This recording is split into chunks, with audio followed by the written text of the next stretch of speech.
All right, peace. What's up? Assalamu alaikum. How's everybody doing? It's been a minute. Uh,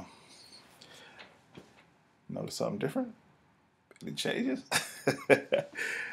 Yay, man. I cut this thing off a couple of weeks back. I went over to my boy Tahir's house with some clippers, and I said, hook me up.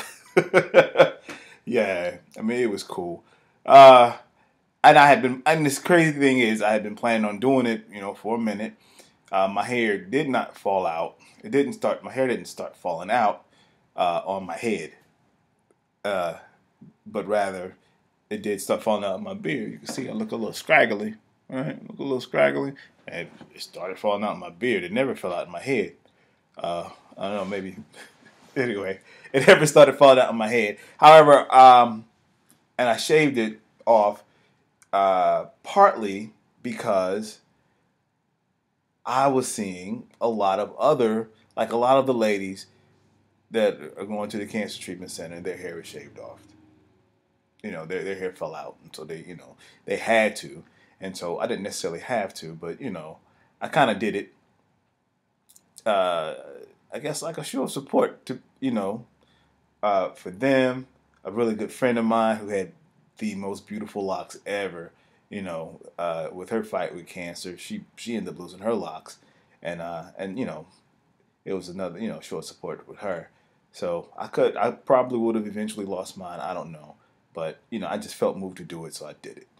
Uh, and also, in a lot of religious settings, religious ceremonies, people shave their hair, sort of a renewal, giving up of this world, kind of renewing your life, starting over. So I said, hey, cool, I'll do it. So I did it. And it's cool. I thought I was going to miss my hair more than I do, but I've kind of taken to it. I like it. One night I was sleeping in bed with my daughter, with my oldest daughter, and she says, Daddy, I miss your hair. I said, you miss my hair? Why? She said, because usually I would play with it and it'll help me go to sleep. I said, oh, that was sweet. That was sweet. All right. So on Monday, yesterday was my birthday, and on Monday I was an emotional wreck. So it was strange. I had like an awesome day on Tuesday, and I think it was because I came off of a very emotionally trying day on Monday. So I'm gonna take you on this little. I'm gonna take you through my Monday. It was like strange. It was a very strange Monday. So I wake up. I'm getting dressed. Well, not getting dressed. I'm waking up with a lot on my mind because Monday is the first Monday. Janae goes off to work.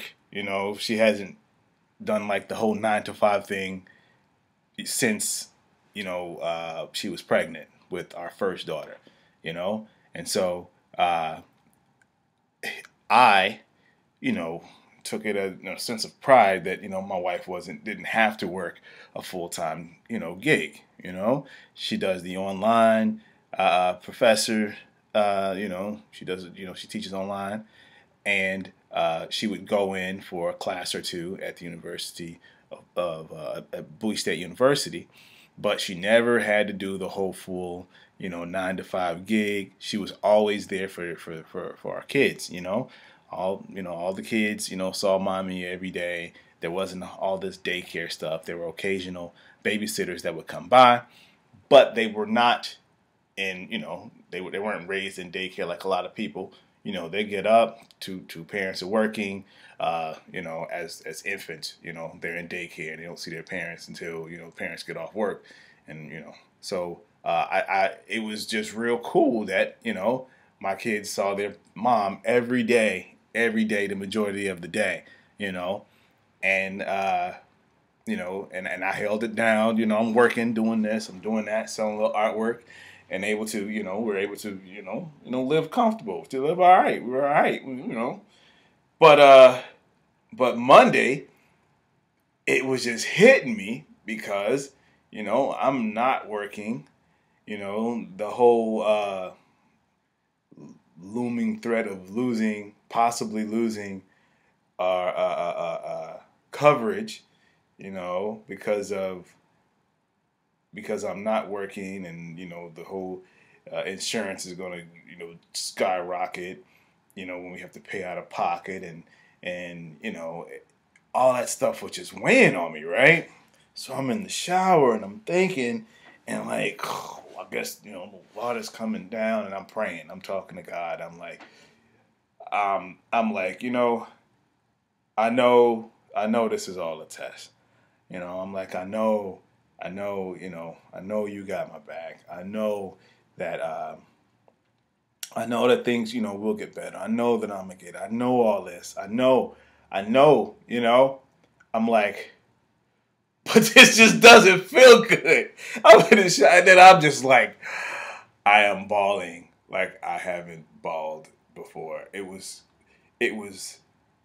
wild. Like I say, it was an emotionally charged day, and like, so I'm in there, and then I'm like, I just hope people are not hearing me, because I'm at my mother-in-law's house, and the girls are getting ready to go have breakfast with their grandpa, and he's about to come over, and I'm in the shower trying to get myself together. But it was just like, just heaviness that was just on me, and it's like, I guess, as the man, the breadwinner, I'm supposed to, hold it all together, but uh, but it was just rough, and I was, and I'm acknowledging to God. I'm like, I know all this. I know that you're there for me. I know you haven't left me.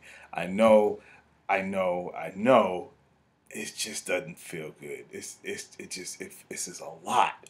This was a lot, uh, and uh, and it was crazy because I would think that the whole cancer part would be the thing that kills me, but it was more so, um, you know, the whole providing for the family aspect, which weighed on me more than anything else. I wanted to, you want to be there. You don't want your wife to have to work. She doesn't have to if she doesn't want to. No mother wants to leave their kids. You know what I mean? And now I'm into this position where you know, I mean. But anywho, so get myself together, got a shower, go downstairs. The girl's grandfather's there to pick them up, and it was a little nippy, and so she sent. They went back in to get their little sweaters for the day, and so while we're waiting for the girls to come out, he goes into this. Story about how whenever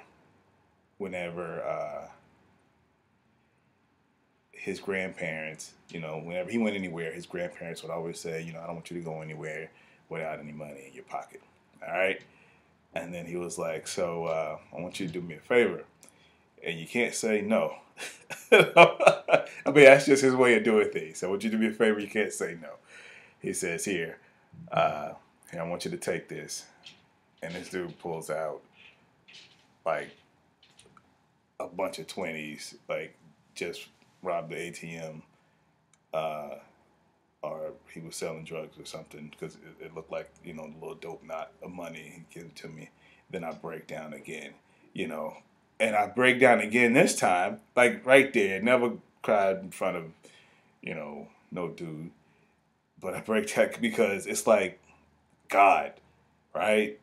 You talk about a sign that, you know what, dude, I hear you. Don't worry about your finances. That's basically what God just told me. Like manna from heaven, like money, just bam. Dude, don't worry about finances. I got you. Don't worry about it. You're gonna get better, and your finances are gonna get better. So you don't worry about it. You move forward and keep moving forward. And so I'm like, yo, I was a mess. I was a mess. Like, you know, miracles are real. God will talk to you if you are willing to listen.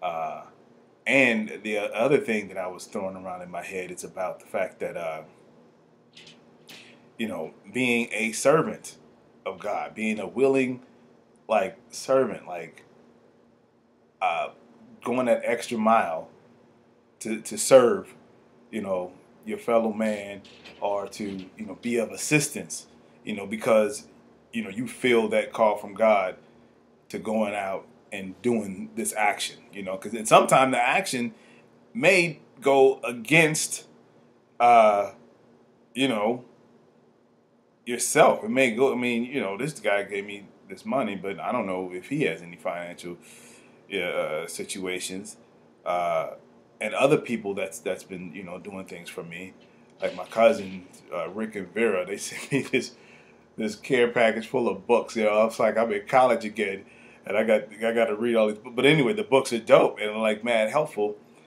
But like they were like called to action. They were like, yo, I want to help, and so I'm going to do this. Boom. And they do it. And I think that that's wonderful. And I think that people, should be, we need to begin to condition ourselves to listen to what it is that, God wants us to do. And then do it. It's like, do the right thing type of thing. I don't know, man. So Monday went on, and like everything that could possibly go wrong did. It was like a true test of patience. When I went from the chemo, like everything was late. I was like sitting and trying to be, patient, and dude, it was just crazy. Like people, I was being skipped over. They forgot about me. Usually, I'm in, I'm in and out. I go in. It takes like 4 hours to do the whole chemo infusion, and I didn't get in there until like 4, until like 3:34. So I'm leaving this place like after 7. Never left that late before, and it was just like very, very, like Monday was just like rough, and then flipped the next day, 39th birthday, like everything was just freaking like beautiful and wonderful, and it was just regular stuff that I was just rejoicing in. So all that said, it's just strange, like God is amazing, and God moves, and God is doing stuff that you just don't have a clue as to what's happening, because you can plan, but God is the best of planners, and and I'd rather roll with God's plan any day. So that's that. I'm mumbling and I'm rambling, but once again, thanks, Team Reeves, for being there for me. You know what I'm saying? Check out the new look. Got it smooth as eggs. Which way? Anyway, y'all be blessed. Peace.